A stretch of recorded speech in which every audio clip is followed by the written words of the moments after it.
This video contains my thoughts on attachment and optimal parenting.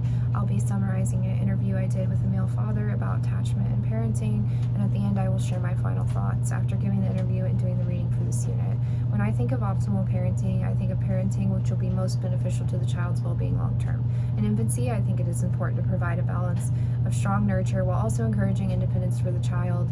The child's basic needs such as food, safety, comfort, and social interaction should always be met when necessary. However, I feel that by avoiding things like co-sleeping or holding the baby constantly can encourage future independence for the child.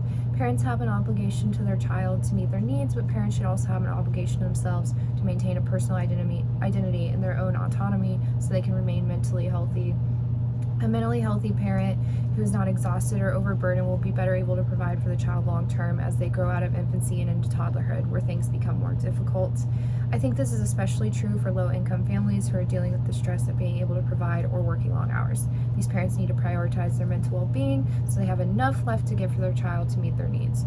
Something simple like setting the child up to be more independent from parent can actually benefit parent and child for this exact reason.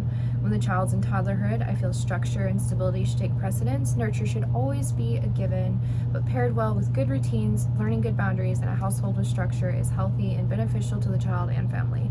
In this way, children learn to feel safe and know what to expect, and they may start to gain some early skills in self-regulation as well. Moving on to the interview I did with the male father of a three-month-old. So I started out by asking him what he feels the baby needs from mom and dad in infancy, specifically what the baby needs from mom and dad. He stated that needs in infancy are approached differently. Mom gives comfort straight out, holds baby, gives that closeness. Dad is more playful and bouncy and gives distractions from discomfort, while mom gives close comfort. When I told him that the reading backed up his claims about him being more of a playmate, but that the reading also stated the roles can be reversed and just as healthy, he said that he agrees with that and they can be given by both, but starting out, baby's going to be naturally more in tune with comfort from mom, but when it comes to being dad and not being able to give that automatic out the gate comfort, you have to compensate by being something different or exciting to get her away from maybe needing mom in those moments. This is one of my favorite things he said. He stated, it's more beneficial for the father as the playmate because the dad is the child's first experience with a stranger. Children see the mother as part of them. Dad is more of an outsider, someone they have to adjust to, and being that more fun, bouncy excitement can bridge that gap so that the father's not as intimidating. Ultimately, he felt that the roles are loose, but each parent has a role to provide, especially in infancy.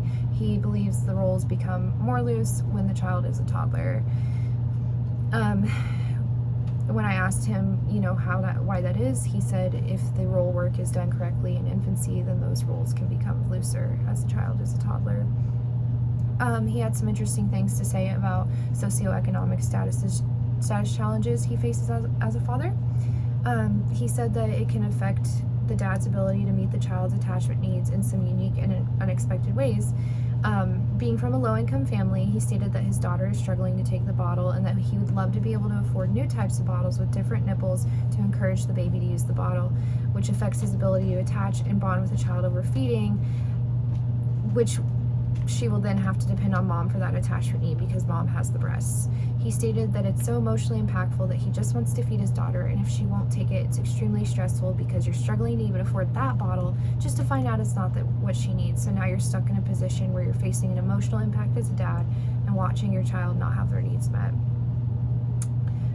As far as optimal parenting, Dad felt that looks like patience, active listening, communication. He doesn't feel like corporal punishment is necessary and that children should be comfortable to come to you for a discussion. I used a source from mayoclinic.org to briefly discuss what the 4 known parenting styles are and what they consist of. Dad felt that a mixture of authoritative and permissive parenting styles aligned with his morals and values. He didn't feel that gender would change views about these parenting styles within the family as long as there was good synergy amongst both parents. He felt it more likely that culture and ideology would impact someone's parenting style rather than gender. So, after doing the reading and doing the interview, I have a lot of final thoughts. I gained some good insight with what I read from the unit and the interview, of course. In chapter 5.2 of the Developing Person Through the Lifespan 12th edition, I read about experience expectant growth, which states that certain basic experiences are essential for growth. Stimuli, nutrition, language, affection are some examples. Experience-dependent growth, which states that certain brain connections grow when certain experiences occur, demonstrates that the how is less important, that it can often vary by culture. For example, in the interview with the father, he mentioned that he felt needs could be met by both parents in many different ways. The interviewee is from America, where gender norms are looser. Someone from a culture that enforces stricter gender roles may not agree. As for my own thoughts that I shared in the beginning, it reinforces my belief that as long as the child is receiving their necessary experience-expectant growth, then the method of how is less important. The experiences I mentioned that would encourage independence and self-regulation would be the child's experience-dependent growth.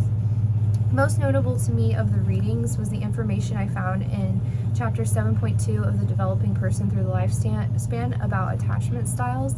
Type B, secure attachment, the most ideal attachment style, is more likely when the caregiver is sensitive and responsive to the infant's needs. The infant's temperament is easy, the caregiver is not stressed out about income, other children, their marriage, or partnership. This last point about stress over income and family conflicts just further reinforces my thoughts and feelings about parent-child autonomy to promote a healthy and functional family environment. If caregiver is less stressed, they can better meet the needs of the child to promote this healthy attachment. In severe cases where the caregiver mistreats the child, has a psychological disorder, is stressed about income, is intrusive or controlling, or the child's temperament is difficult, the chances of a child developing type A, C, or D attachment styles are increased. A and C being insecure, D being disorganized types.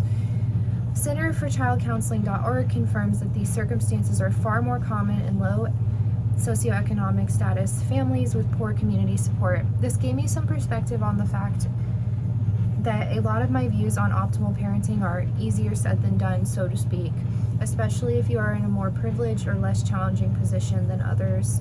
To conclude, my general ideas on optimal parenting is that nurturing and comfort are equally as beneficial as promoting independence and autonomy. A good balance is most beneficial to the family and especially the child. The interview with the male father gave me an interesting look into someone who is a different gender than myself.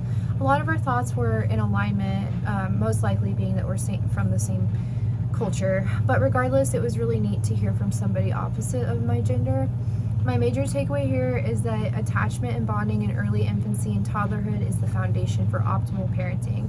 Parenting style takes our values and becomes the standard by which we parent moving forward. Both of these things can be impacted by socioeconomic status, and it is important to be aware of these challenges so they can be counteracted and diverted from.